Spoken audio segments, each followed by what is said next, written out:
प्रिय विद्यार्थियों, आज हम अरस्तु, जो कि एक महान दार्शनिक, एक विचारक हुआ है, उसके प्रथम राजनीतिक वैज्ञानिक के रूप में क्या क्या विचार हैं विद्वानों के, पढ़ेंगे। अरस्तु को प्रथम वैज्ञानिक विचारक सर्वप्रथम मैक्सी ने कहा। डनिंग ने भी अपनी बात इस प्रकार कही, पश्चिमी जगत में राजनीति विज्ञान अरस्तु से ही आरंभ होती है। उसकी महानतम पुस्तक पॉलिटिक्स को राजनीति विज्ञान की अनुपम निधि माना जाता है। और प्लेटो ने आदर्शवादी सोच प्रस्तुत किया, जबकि अरस्तु ने धरातल पर कई संविधानों का, कई राज व्यवस्थाओं का अध्ययन करके और अपनी बात को प्रस्तुत किया। राजनीति विज्ञान को एक स्वतंत्र विज्ञान की तरह गरिमा प्रदान करने का कार्य अरस्तु ने के द्वारा किया गया। अरस्तु ने नीति शास्त्र और राजनीति शास्त्र में अंतर किया। उसने राजनीति शास्त्र को उच्च कोटि का शास्त्र माना, क्योंकि वह राज्य जैसी सर्वोच्च संस्था का अध्ययन करता था और उसने अध्ययन करने के जो तरीके थे, उसने अपनी पुस्तक द पॉलिटिक्स में जो महत्वपूर्ण बातें कही, उन बातों के आधार पर अरस्तु को प्रथम राजनीति वैज्ञानिक कहा गया। क्यों कहा गया? उसकी कुछ बिंदु निम्नानुसार हैं। अरस्तु ने सर्वप्रथम आगमनात्मक विधि का अनुसरण करते हुए अपने अध्ययन प्रणाली को प्रस्तुत किया।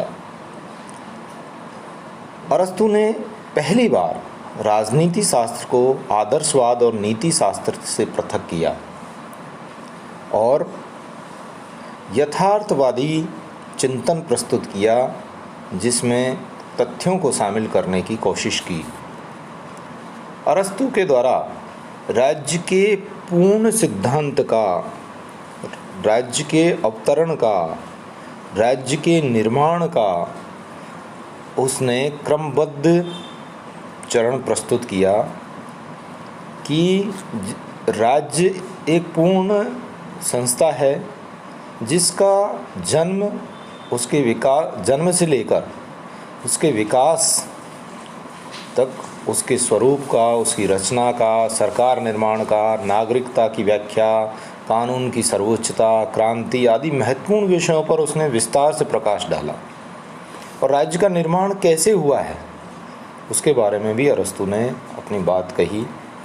अरस्तु ने संविधानों का वैज्ञानिक वर्गीकरण किया कि संविधान किस प्रकार से बनते हैं और संविधानों के आधार पर सरकारों का या राज्यों को किस प्रकार से किस श्रेणी में रखा जाता है। इसी क्रम में अरस्तु ने नागरिकता की व्याख्या की कि किस प्रकार से नागरिकता मिलनी चाहिए, या नागरिक के क्या क्या कर्तव्य हैं, या राज्य के नागरिक के प्रति क्या ड्यूटीज़ हैं। अरस्तु ने कानून को सर्वोच्चता प्रदान की। उसने कहा कि कानून से ऊपर कोई नहीं होता। इसी के साथ साथ अरस्तु ने सरकार के विभिन्न अंगों का निर्धारण किया, जैसे नीति निर्धारक, प्रशासनिक और न्यायिक। इन तीन अंगों का उसने निरूपण किया। ये शासकीय अंग वर्तमान समय में व्यवस्थापिका, कार्यपालिका और न्यायपालिका के समान ही हैं, और इन विभिन्न शासकीय अंगों के संगठन, कार्यक्षेत्र और शक्तियों के बारे में भी अरस्तु ने विचार किया। अरस्तु ने ये जो खोज है आगे चल करके शक्ति पृथक्करण के सिद्धांत तथा नियंत्रण और संतुलन के सिद्धांत की महत्वपूर्ण नींव या रूपरेखा बनी। अरस्तु पर भौगोलिक एवं आर्थिक प्रभावों का भी अरस्तु अध्ययन किया। अरस्तु ने राजनीति पर पड़ने वाले भौगोलिक और आर्थिक प्रभाव क्या क्या हैं, उनका क्या महत्व है, आदि बातों का अध्ययन प्रस्तुत किया। अगर मैं संक्षेप में कहूँ तो अरस्तु पहला राजनीति वैज्ञानिक था जिसने राजनीति को एक पूर्ण विज्ञान का सम्मान प्रदान किया। वह प्लेटो की भांति कल्पनावादी और आदर्शवादी नहीं था,